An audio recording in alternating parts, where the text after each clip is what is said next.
Model-model desain kurikulum pembelajaran.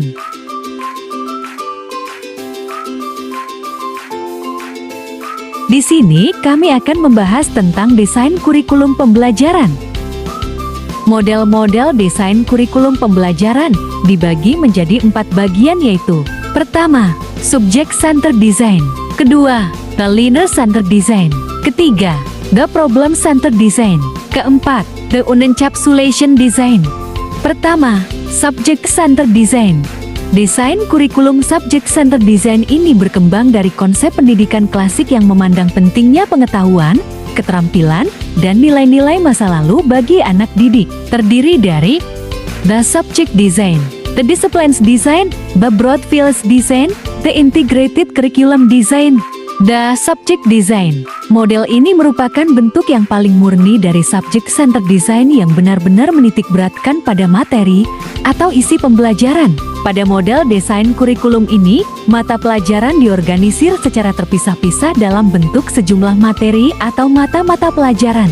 The Disciplines Design Model. The Disciplines Design adalah sebagai bentuk pengembangan dari model kurikulum yang berbasis pada materi atau mata pelajaran Subject Centered Design. The Broad Fields Design. Secara etimologis, broad berarti luas dan field dapat diartikan bidang, lapangan, medan. Dengan demikian, model ini dapat dipahami sebagai sebuah desain kurikulum yang memiliki atau memperhatikan bidang yang luas. Pada esensinya, model ini berupaya menggabungkan dua atau lebih materi atau mata pelajaran yang terfragmentasi menjadi satu kesatuan. The Integrated Curriculum Design. Cukup banyak model kurikulum terintegrasi yang dikembangkan oleh para pakar kurikulum yang dapat dimodifikasi menjadi sebuah model kurikulum yang memadukan semua atau sebagian bidang ilmu. Kedua, The Learner Centered Design. Konsep Learner Centered Design bersumber dari konsep Rousseau tentang pendidikan alam yang menekankan perkembangan anak. Menurut pandangan model ini, dalam pendidikan dan pengajaran yang menjadi subjek pemegang peran utama adalah anak. Ada dua karakteristik utama dari model desain kurikulum Learner Centered Design, yaitu: pertama, pengembangan desain kurikulumnya bertolak pada anak dan bukan pada isi atau materi.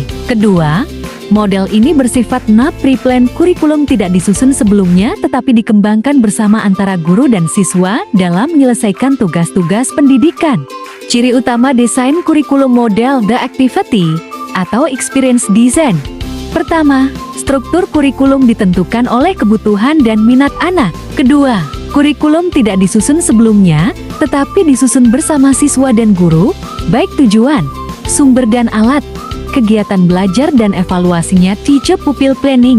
Ketiga, desain kurikulum ditekankan pada prosedur pemecahan masalah.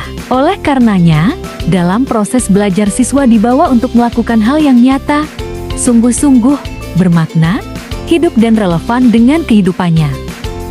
Ketiga, The Problem Centered Design. Model desain kurikulum Problem Centered Design, sebagaimana juga model desain kurikulum Learner Centered Design, berpangkal pada pandangan filsafat yang mengutamakan peran manusia man-centered. Fokus model Problem Centered Design pada problem-problem kehidupan, baik individual maupun sosial.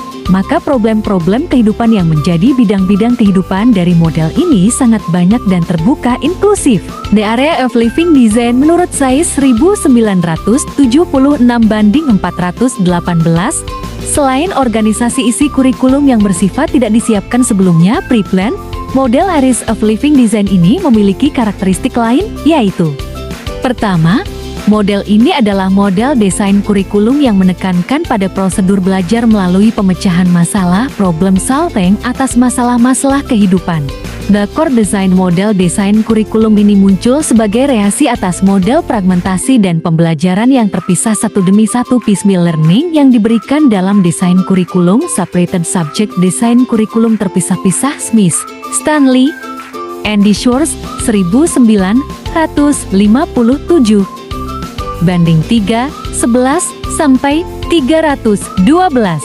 Pertama, The Separated Subject Core. Kedua, The Correlated Core. Ketiga, The Fused Core. Keempat, The Activity atau Experience Core. Kelima, The Areas of Living Core.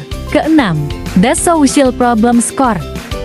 Keempat, The unencapsulation design secara bahasa unencapsulation adalah lawan atau kebalikan kata dari encapsulation, yang berarti pertama, the active enclosing in a capsule. Kedua, the growth of a membrane around any part so as to enclose it in a capsule. Ketiga, the condition of being enclosed as in a capsule. Keempat, the process of enclosing as in a capsule.